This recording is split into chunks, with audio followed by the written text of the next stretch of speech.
Hello world, today's thought for the day, today's hi-fi thought for the day comes to you at probably a similarly insanely early time as Radio 4's thought for the day. Mine is probably less profound, however. I was on Facebook a minute or two back and Rudolph had posted something about him needing a new turntable, and he showed a picture of, looked like a project, one of the early projects, on an MDF counter, kind of placed a bit skew-if really, whatever. And I thought, well, actually, he'd hear a lot more of what that turntable can do if he had it on a better support. And I thought about the kind of sonic improvements that would do. I mean, it isn't just a case of wandering into your local IKEA and finding a sort of put you up shelving unit. Your project is made out of specific acoustic material that, you know, has certain properties to it. It needs to be isolated from the vibrations of the room, which means a suitably heavy kind of material. My turntable stand, I'll talk to you about a bit in a minute about, is just basically sort of some sort of stainless steel and glass shelves on it, really thick, heavy glass shelves. If you think about the weight and heft of the platter on a Rega P3, for example, you're not actually all that far from there. So I think at the time that I bought my hi-fi stand, I think I had just upgraded this collection of rather ragtaggle things that I'd acquired at various points and not really thought very much about. And I think I just kind of got rid of them basically, and was upgrading those and, you know, swapping things out, trading them in. I had actually had a Rotel amplifier that short-circuited on me, and, you know, basically because I hadn't bothered to put banana plugs on the end of my speaker wires, and two of them ended up touching whilst they were being plugged into this amplifier. And the Rotel was not very well shielded because it was a really cheap design, and basically it just went thump up in a sort of piece of smoke basically. And Comet, where I'd got it from, refused to change it.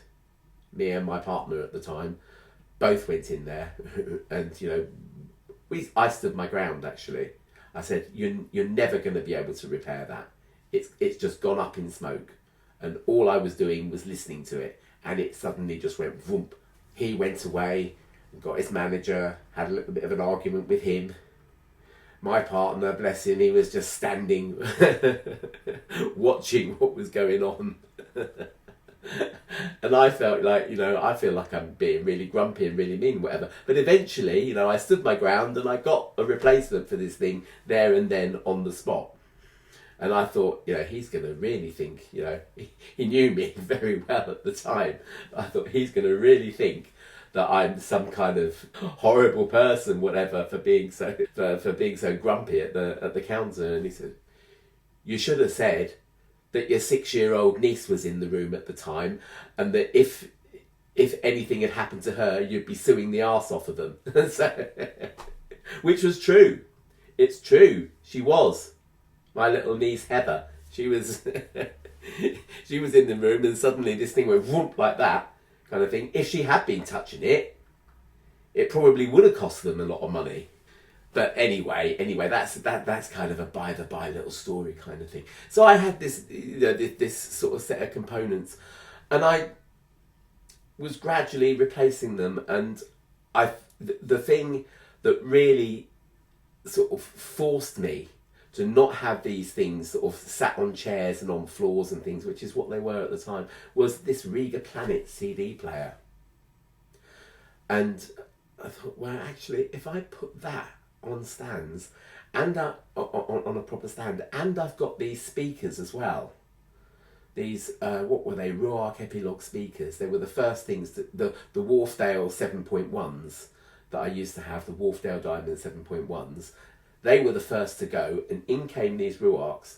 I thought they have got to go on proper stands. So I got, you know, the cheapest pair of proper hi-fi stands that I could find for the speakers, And I still had this whole other lot on chairs, one under a table, another one on the top of the of a little sort of, as I say, IKEA kind of table thing, and rearranging the room, getting rid of that table and putting this stuff on a proper stand, as I say, made out of steel, thick, heavy sheets of glass. I've still got it in my lounge today.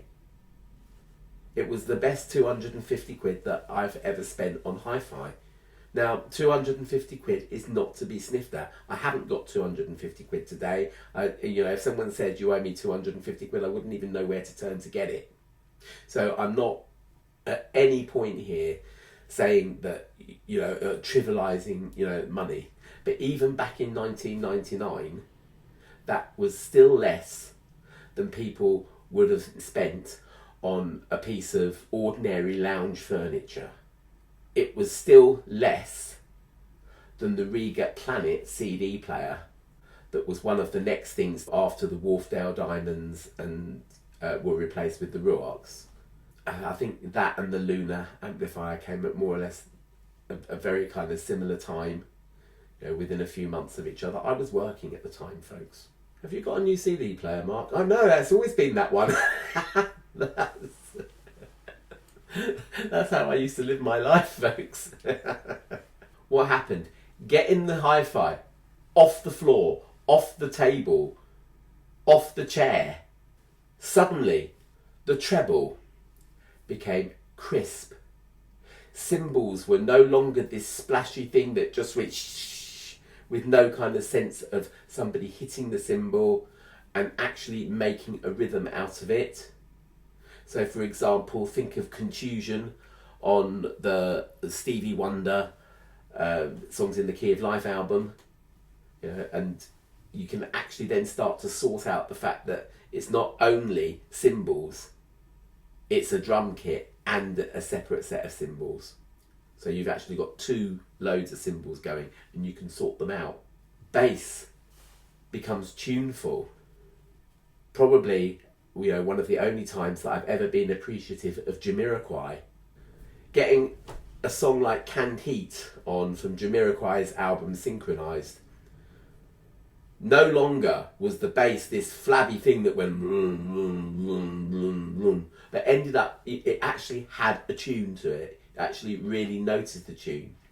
You noticed how the rhythms really sort of crisped up, so that you actually can dance to it. It feels far more able, you feel far more able to move around to it. And don't just think that that's an improvement that only benefits pop music. Benefits classical music as well. Once you sort of can feel the rhythm of a string section when they're sort of giving it their all kind of thing, and they're all totally in sync with one another. It's just an amazing feeling, and your hi-fi stand will contribute to that, far more than you think.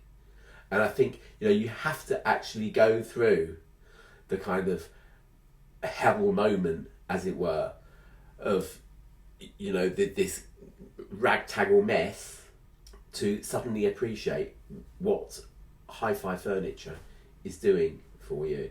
All right? Stereo becomes far more believable, far more solid. If an instrument's in the centre, it'll appear in the centre. Your speaker, yes, you should be towing your speakers in a little bit to enhance it, but it doesn't then become absolutely crucial. Your speaker angle is far more forgiving. Get it on a proper sturdy stand and you'll suddenly hear that stereo. If an instrument is playing on the left, you'll see it on the left, and you will, as you upgrade your equipment further, the stand will be supporting you, if you pardon the pun, and you will suddenly start to see, maybe I'm going a bit mad in my old age, folks, but I swear sometimes I can actually see the bloke's hands strumming away. That didn't look very good. So that was a thought for the day. And coming on from that, and I was reflecting on the cost of this thing, which, as I say, was about 250 quid in 1999. I thought, yeah, That Rega Planet, what was that? That was about 449. I think it was something like 449. It's a full size CD player. It was Rega's most basic one. They had this motto: the early bird catches the worm, but the last mouse gets the cheese. And it was in a way a kind of brag about how they were the last manufacturer, or the last major hi-fi manufacturer to develop and manufacture their own CD player. And it was based on cheap as chips technology, really. There's no error correction circuitry in there. It's just rubber feet at the bottom. No mechanism for opening and closing a drawer. You just lift up a lid, and as you put it down, it's dampened so it doesn't thud. And just those two things took away a lot of complex circuitry, which then they could spend more money putting into the actual electronics that have an influence on the sonics and giving you better sonics. Those rubber feet, by the way, they work extremely well. It's still pretty much the same idea that's on the Saturn Mark III and the Saturn R that I've got now, which is a lot more expensive, and it really works very well. As I say, when I lifted the Planet off my shelf after it had been there for a little while, it was like, those sort of suction arrow things that you sort of lick them and then you go like that, and it lands on the wall and it sticks there. And that completely did away with the need for error correction circuitry. You could jump up and down and make as much noise as you wanted or whatever, and these things would not move. And as I say, on a proper CD stand, it's isolating it from the floor, it's isolating it even from the shelf that it's standing on, so that you don't get those vibrations. The Planet didn't actually last all that long in Rega's lineup. I think it's about 1997, 98 it came out, and it lasted until about 2006. Because I'm just thinking about where I was in 2006. So it had about an 8-year shelf life, shall we say. I did upgrade from the Planet to the Apollo just because I felt somehow that I would be missing out on something if I didn't. And that it was really a sideways move. The Apollo was a bit more analytical, slightly more sterile than the Planet. The Planet really actually sounded like an analog CD player. The Planet had a really nice, warm, cuddly feeling about it, and you could really get involved in the performance. The Apollo wasn't far off it, but it was just felt a bit more clinical, a bit more very detailed, but just a bit more sterile. Along came the Apollo R, and all the time Rega are doing this magic thing whereby they are producing a CD player at around about the £449, £450 mark. It may be, between 1998 and 2006, and then later on in 2012 or something, when the Apollo R came out, there was probably maybe a £50 difference, and they'd done this thing of getting you a really good hi-fi CD player. Yeah, you can get much cheaper CD players, but the Planet and the Apollo R were really, really good CD players, and they kept them at round about the same price, somewhere around about £500. A lot of money to spend on a CD player, and I'm calling it Rega's most basic because when the Planet first came out in 98, not very far behind that was the upper range CD player, which wasn't actually a CD player. It was a separate CD player and DAC, because in the 90s they were obsessed with putting things in separate boxes. Not a bad idea, really. It's, a DAC is always a good thing. Yeah, it was the Jupiter and IO CD player DAC combination.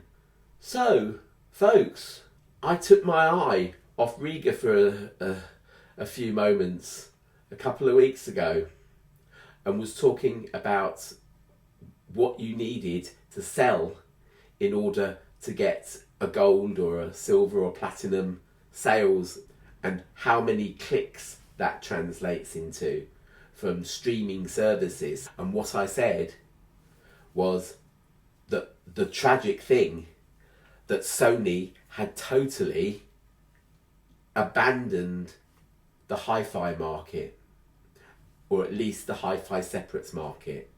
But certainly, you're not getting your bread and butter CD players, turntables, amps, speakers that Sony have always done, and have always done very well. Don't forget, Sony invented the CD player. In Rega's parlance, they were the early bird that catches the worm. The last mouse that catches the cheese were Rega themselves, because as I say, they were the last major hi-fi manufacturer to jump onto the CD player market, and now you can't get them. And what have Rega done? Abolished the Apollo. I just had a quick look, because I was thinking, Rega Planet, 400 odd quid. How much is the Apollo now? Has the cost of living crisis and whatever pushed the Apollo up into maybe £600 or £700? So I looked for it and it's not there. Maybe it is the fact that the cost of living crisis and everything else has meant that making something like an Apollo isn't as cheap as perhaps it used to be. And I say cheap because, they did do a miracle thing. For 20 odd years, they kept a CD player in the market between 400 and 500 odd quid. That's, a remarkable thing to do, because other manufacturers would be, pushing their prices up. Yeah, Rega have had to do that. But it's not at the same insane prices.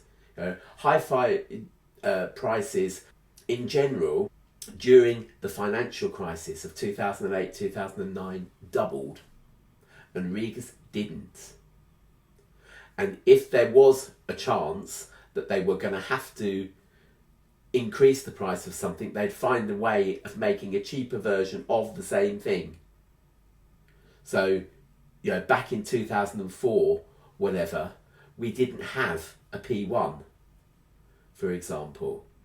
I know that people such as myself can be a bit snobby about those basic components, but to most people it's going to sound like the absolute bee's knees. It's going to sound fantastic, and you're saying, well, actually, if this is at this price, and you can get an Eco P1 now for 199 quid that is P1 in all but name, but £100 cheaper because it's got a little mark on the plinth, then and that sounds this brilliant. What is a P6 going to sound like? And it gets people into a brand. And now the Apollo's gone. Rest in peace, Apollo. I don't know whether or not they're going to ever replace that with something else. As I said last time, artists and record companies as well really need you to buy CDs and vinyl albums, because it's 3,750 clicks on a video on YouTube with ad revenue on it. 3,750 clicks, and that counts as one LP sale. It's far more convenient for them if someone goes to HMV or orders online a physical copy. It's one transaction and does what 3,750 clicks can do. It's an awful lot more convenient just to go out and buy a CD. And I'm bemoaning the fact now that CD players, good CD players, and even the not quite so good basic bread and butter but still hi-fi separate CD players are just seem to be dwindling by the day. It's awful. As I say, I took my eye off Rega for a couple of months. I looked at the May 2023 price list earlier on today. They haven't got rid of it, have they? Went onto the website, and of course that Apollo R is nowhere to be found. And to BH, in today's climate, I doubt whether they'll be replacing it. So it's a really sad day. it isn't really, but I just don't think it's a particularly good thing for the industry. If you've enjoyed listening to this video, it's been a little bit unscripted and I've gone off on one or two tangents. But if you've enjoyed it, remember to like, subscribe, please share if you dare, right? And I will be your best friend, I promise. See you later. Bye.